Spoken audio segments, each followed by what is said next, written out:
যিনি আপনার হাইওয়ে পুলিশের কর্মকর্তা ছিলেন, উনি নাকি অটো চালাচ্ছিলেন, তখন অটো নাকি পল্লি গেছে রাস্তার ভিতরে।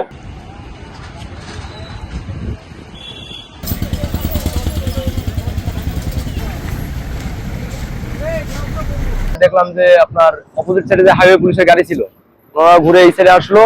আমি আমার একটু কাজের পরে, কাজ শেষ করার পরে আমি এসে শুনলাম যে এক অটো ড্রাইভারকে নাকি ধরছে ওনারা। হাইওয়ে পুলিশ ওনারা এক অটো ড্রাইভারকে ধরার পরে দ্বিতীয় পর্যায়ে অটো ড্রাইভারকে সরিয়ে দিয়ে ওনারা নাকি ওই অটো ড্রাইভিং করে হাইওয়ে পুলিশের একজন সদস্য ফাঁড়িতে নেওয়ার জন্য চেষ্টা চলছিল। ইতিপর্যায়ে আপনার অটোটা নাকি রাস্তার ভিতরে পল্লি খেয়েছে। যিনি আপনার হাইওয়ে পুলিশের কর্মকর্তা ছিলেন, উনি নাকি অটো চালাচ্ছিলেন, তখন অটো নাকি পল্লি খেয়েছে রাস্তার ভিতরে। অটোওয়ালা ছিল হাইওয়ে পুলিশের ডাইন সাইড দিয়ে। তো দ্বিতীয় পর্যায়ে গাড়ি পল্লি খাওয়ার পরে অটোওয়ালার মাথায় বিভিন্ন ধরনের ক্ষত হয়ে গেছে, মাথা থেকে রক্ত পড়ছিল।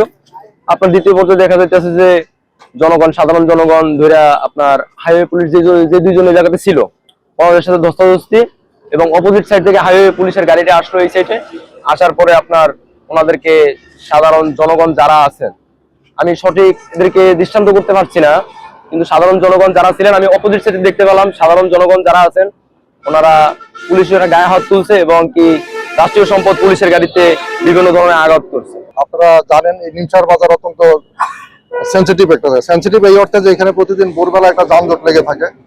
তো প্রতিদিনের ধারাবাহিকতা আজকে সকালে আমি লক্ষ্য করলাম এখানে কিছুটা যানজট ছিল। তো আমাদের লোকজন প্রতিদিনের মতো এখানে ডিউটিতে মোতায়েন হয়েছে। সকালে মোতায়েন হওয়ার পর এখানে যেই কারণে যানজট হয়, কিছু গাড়ি উল্টা চলে, কিছু আনঅথরাইজড গাড়ি চলে, আমাদের লোকজন যানজট নিরসনের পাশাপাশি এইগুলোর বিরুদ্ধে আইন প্রয়োগ করে থাকে আর কি।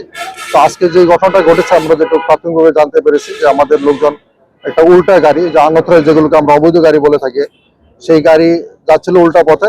তখন আমাদের লোকজন সেই গাড়িকে আটক করে আইনগত ব্যবস্থা নেওয়ার জন্য প্রস্তুতি নেয়। যেহেতু সেই গাড়ির কোনো কাগজপত্র থাকে না, চালক যখন অসহযোগিতা করে সেই ক্ষেত্রে গাড়ি আটক করে আমরা থানায় নিয়ে যাই।